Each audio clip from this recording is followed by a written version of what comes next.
Hi everyone, welcome to my channel. In this video, we will talk about the nature and the scope of Indian economy, a basic but very important topic in economics. We will look at what makes the Indian economy unique and what areas it covers. So stay with me till the end. So let's start the topic. At first, we discuss about economics and economy. There are minor difference, but we know about what the difference between economics and economy. So, economics is a subject, academic field subject जिसमें कि company या government अपने जो limited पैसा और resources होता है उसका यूज़ कैसे करते हैं उसके बारे में हम जानते हैं। और इसमें हम लोग देखते हैं कि डिमांड की बात करते हैं तो इकोनॉमी एक रियल वर्ल्ड सिस्टम को बताता है, like actual system of production distribution and consumption of goods and services in a country.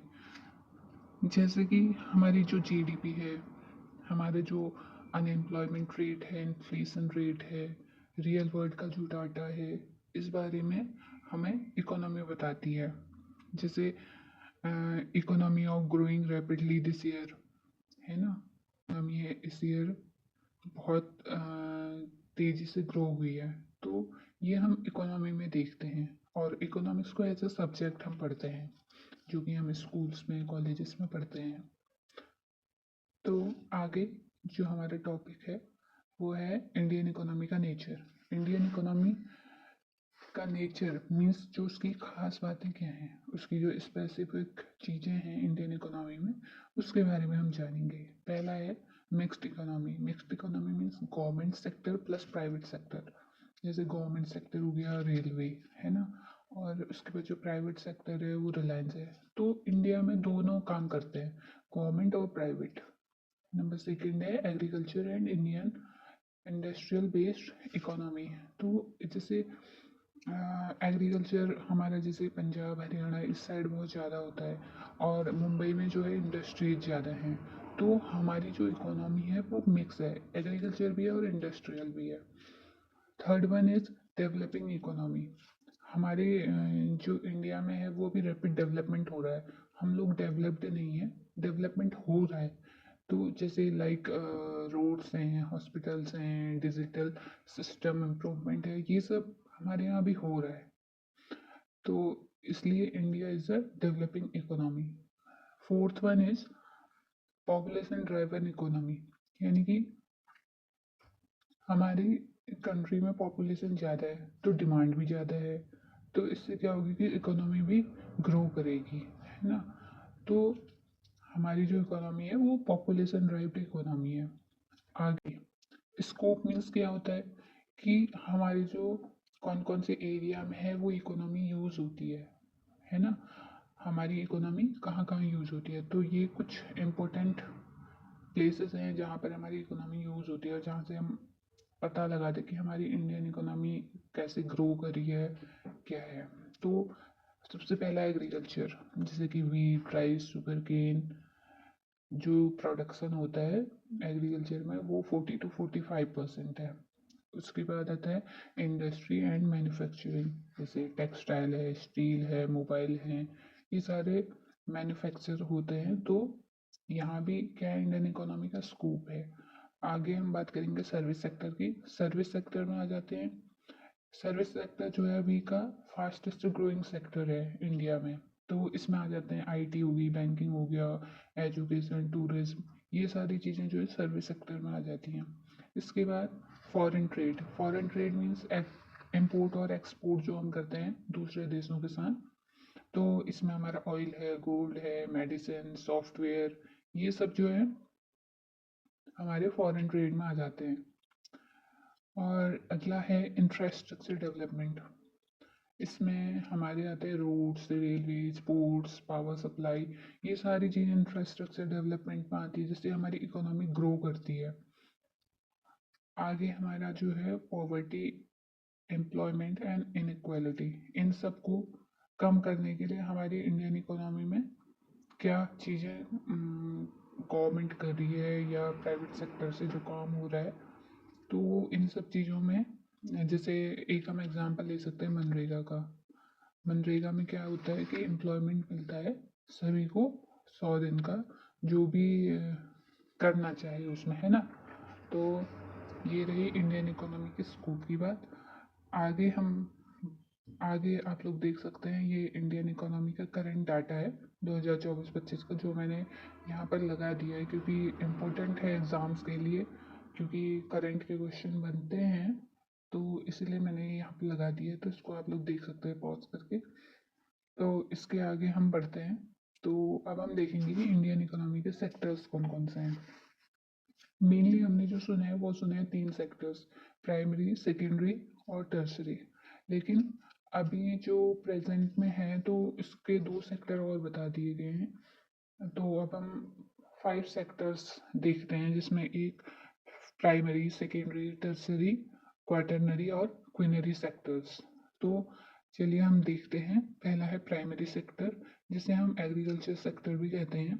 इसमें जो आती हैं farming, animal husbandry, fishing, mining, ये सब चीज़ें जो हैं ये प्राइमरी सेक्टर में आती हैं। उसके बाद हम सेकेंडरी सेक्टर की बात करते हैं, तो इसे हम इंडस्ट्रियल सेक्टर भी कहते हैं, क्योंकि इसमें मैन्युफैक्चरिंग का काम होता है, कंस्ट्रक्शन होता है, इलेक्ट्रिसिटी जनरेशन और फूड प्रोसेसिंग, ये सारी चीज़ें जो हैं सेकेंडरी सेक्टर में होती हैं। उसके बाद जो हमारा आता है टर्सरी सेक्टर, सर्विस सेक्टर, जो कि फास्टेस्ट ग्रोइंग है अभी के टाइम पे। तो इसमें हमारे आ जाती हैं बैंकिंग, ट्रांसपोर्ट और education, health care, tourism, IT services, ये सारी जो हैं ये हमारे टर्सरी सेक्टर में आ जाती हैं। उसके बाद बात हम करते हैं जो अभी हमारे प्रेजेंट में है, वो है क्वार्टरनरी सेक्टर। तो ये नए सेक्टर बने हुए हैं। वैसे नए तो क्या है, मतलब इनको थोड़ा अलग सेक्टर दे दिया है ना।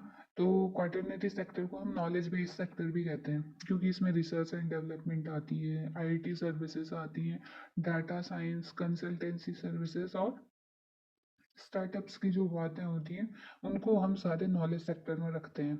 और उसके बाद आती है quinary sector. Quinary sector is also known as intellectual labour, क्योंकि इसमें जो हाईली इंटेलेक्चुअल लोग होते हैं वो टॉप में बैठे हुए होते हैं। जैसे टॉप एग्जीक्यूटिव हैं, सीईओज हैं, जो पॉलिसी मेकर्स हैं, जो पॉलिसीज बना रहे हैं कि इंडियन इकोनॉमी को कैसे ग्रो करना है ना। तो वो सारी चीज़ें जो हैं वो क्विनरी सेक्टर में आ जाती है। जैसे प्रोफेशनल डॉक्टर्स हो जाते हैं, एडवोकेट्स हो जाते हैं और प्रोफेसर होते हैं, है ना। और एनजीओज हैं, थिंक टैंक्स हैं, ये सारे हमें क्या करते हैं, इंटेलेक्चुअल लेबर्स देते हैं हमें, ठीक है। इसके बाद गवर्नमेंट ने 2 सेक्टर्स में बांटा है इंडियन इकोनॉमी को, उसको भी हम जरा देख लेते हैं। तो वो है organised sector and unorganised sector. Organised sectors में हम बात करेंगे, जैसे उसमें जो होता है फिक्स सैलरी होती है और लेबर लॉ इज एप्लीकेबल और जॉब सिक्योरिटी होती है, हमें प्रॉफिट और अलाउंसेस मिलते हैं, है ना। जैसे गवर्नमेंट जॉब्स हैं, आप जिस चीज़ की तैयारी करें उसमें आपको ये सब चीज़ें मिलेंगी। और रजिस्टर्ड कंपनीज है, वहाँ भी अच्छी खासी फैसिलिटीज मिल जाती हैं, जॉब सिक्योरिटी होती है, सब होता है।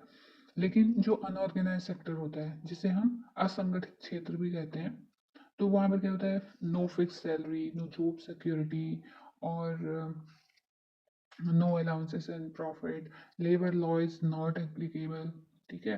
जैसे एग्जांपल है हमारे खेतिहर मजदूर, है ना, छोटे दुकानदार हैं और जो घरेलू कामगार हैं, इन लोगों को कोई इनकी फिक्स सैलरी नहीं होती, जिसका जो मन आता है वो वही देता है, ठीक है ना। इनके लिए कोई लेबर लॉ बना हुआ है, ठीक है। तो ये सारे जो आते हैं अनऑर्गेनाइज सेक्टर्स में आते हैं।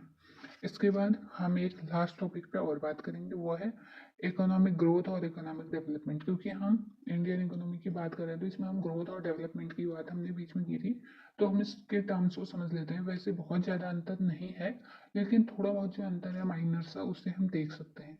जैसे कि इकोनॉमिक ग्रोथ है, इसमें जो होता है मोर प्रोडक्शन होता है, लेकिन इसको हम जो पढ़ते हैं वो पढ़ते हैं क्वांटिटेटिव डेवलपमेंट, है ना, मात्रात्मक विकास में पढ़ते हैं हम इसको। जैसे हम इसको, जैसे फर्स्ट मीनिंग है कि जो कुल राष्ट्रीय आय में है वास्तविक वृद्धि कितनी होती है, और जो दूसरी मीनिंग है उसको हम ऐसे लेते हैं कि प्रति व्यक्ति आय में वास्तविक वृद्धि कितनी हो रही है। तो हम इसको मापेंगे ना, क्वांटिटी में ही तो बताएंगे कि इतनी वृद्धि हो रही है या इतने परसेंट मतलब वृद्धि हो रही है या इतनी परसेंट की कमी आ रही है, तो हम इसे मात्रात्मक में पढ़ेंगे। ठीक है, आगे जो हमारा इकोनॉमिक डेवलपमेंट है वो है थोड़ा ब्रॉडर टर्म है। ठीक है, इकोनॉमिक डेवलपमेंट में सब कुछ आ जाता है। डेवलपमेंट में सभी कुछ हमारे आसपास जो हो रहा है डेवलपमेंट, उसको हम सभी उसमें मतलब ग्रोथ भी आ जाएगी, लेकिन डेवलपमेंट जो होगा क्वांटिटेटिव और क्वालिटेटिव दोनों होगा, मिक्स मान लो। वैसे हम इसको qualitative development plus production high मतलब कि हम क्वांटिटेटिव ही ले रहे हैं। ठीक है,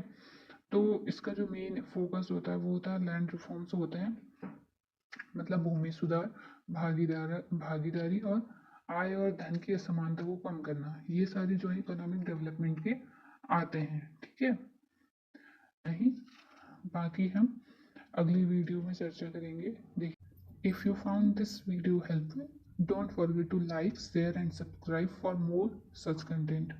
थैंक यू।